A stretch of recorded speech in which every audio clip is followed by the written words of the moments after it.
I lie all the time. I say fucked up things. I've done, not only how many episodes of this have we done? 300. 300 plus. Nice. I've done. I have another podcast to do. I've done a lot of those as well. I've done everyone else's. I've done radio. I mean, I've talked so many times, and obviously you can dig up shit, but it's getting to the point where my friend, I can't name his name, but he's a comic, and 20 years ago he did or 15 years ago he did a podcast, and the host said, "Say the N-word." He's like, I never say that word. Just as a joke. My fans will, you know what I mean? So he just said it like really quickly. But now he's a writer. He can't get a job that's a black show. Right. He just can't, you know what I mean? And it's like, I've had a lot of problems, in terms of cancel culture, this and that. And I've had to now, curb what I say. Yeah. And edit. And it fucking sucks, and it's brought me more toward the right. Just in terms of, here's the thing, we've lost the word redemption, right, in our vocabulary, right? There's no way we'll chastise somebody, ruin somebody's career, but there's no forgiveness. There's no even if I change and I do the work to better myself or whatnot. There's no room for that anymore. Yeah. And it's just, I don't want to live in a society like that. Yeah, it's very unforgiving. It's so unforgiving. I mean, I think you can be on a podcast. I could be on a podcast like this and say something like, whatever. I will never say this disgusting word, and say that disgusting word in the context of saying I will never say it. Yeah. And someone will say, he said it on a podcast, and now he's cancelled. And they'll just clip that word. That word, which they did with Rogan, right? But you know what? He's sort of like, why are you smiling? I'm smiling at you, dude. Because I'm trying to navigate this thing. Okay, your eye. I see you thinking. I know. There's formulas all over your head. Because Rogan is like family to me, right? Sure. I've done his show. I like Joe. Yeah, I like Joe a lot, right? So it's like, some of the things he has said, I don't fully agree with. Some of the COVID stuff, I don't agree with.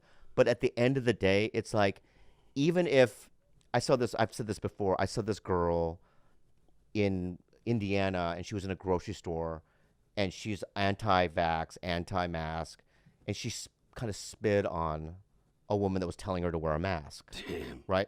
That's assault. Yeah. And I think that she should have gone to jail, right? But she got fired from her job. Yeah. And that's just a step too far. It's one thing has nothing to do with the other, in my opinion. It depends what they're doing for a living. Like if there is an outwardly racist woman calling another person and she works as a teacher in a predominantly Asian school, like that one lady, or works that's at a problem. Right. She works at P.F. Chang's. Yeah. It feels weird. Yeah. So it's like, bro, I'm gonna get canceled for. But you have to understand, don't. This is what we've been dealing with for the last couple of years. It's so sensitive. But Rogan showed us a way to kind of navigate through it. Yeah. I thought that his responses were really good. Yeah. On both things. And he's got a massive platform which helps him from a daily, from a daily basis. He can keep revising those things, trying to improve on those things. I caught heat because when he made that post, which seemed to be outside his house, where he's like, "Hey guys, I realized Spotify have got in touch. Joni Mitchell left and Neil Young left, and that's unfortunate. I'm a huge Neil Young fan.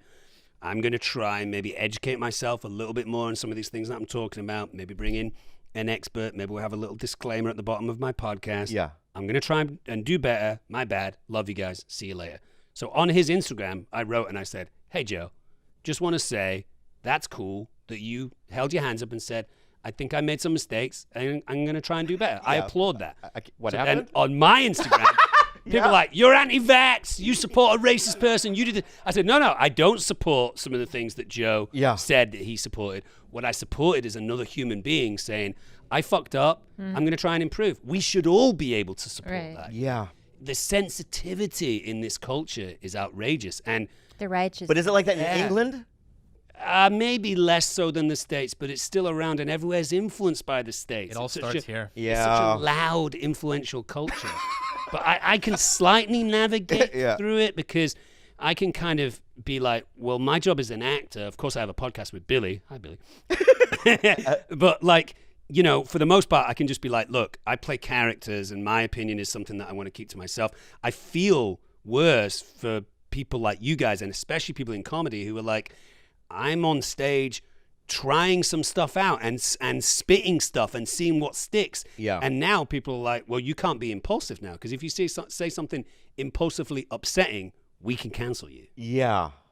You know, that being said, I have done stuff like there's something because, you know, during the pandemic, I didn't go up. Mm-hmm. And a lot of this culture shift happened in that time period, in the last 3-4 years, whatever, right? And when I came back to do stand-up, there was one joke. I can't tell what joke it was, but it's a longer bit. And I kept trying it, and they just wouldn't laugh. And I would just eat it. Mm. And when I thought about it, I went, I think it's my ego and like, I'm going to make this work. You know what I mean? But fundamentally, the joke is mean. Well, it's fucked up. It's fucked up and mean. And I used to get laughs with all these fucked up things I would say on stage. And it's just like, you know what? I need to grow as an artist, and I have to be more sensitive because there's no love in the joke. It's just kind of weird. You know what I mean?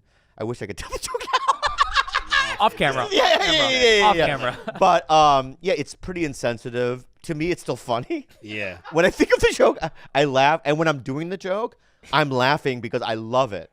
Right? Just stop. I mean, sometimes insensitive things are funny because the punchline is so shockingly insensitive Ridiculous. that you have to laugh. But I think, unfortunately, we are now living in a culture where people are like, well, we have to be more sensitive about what we put out there. You know? And I've also benefited from the culture changing. I'm working more now. I'm so glad we didn't because we're at the end. We don't have to talk about Sex in the City. Oh, I wanted. We don't have to talk about it.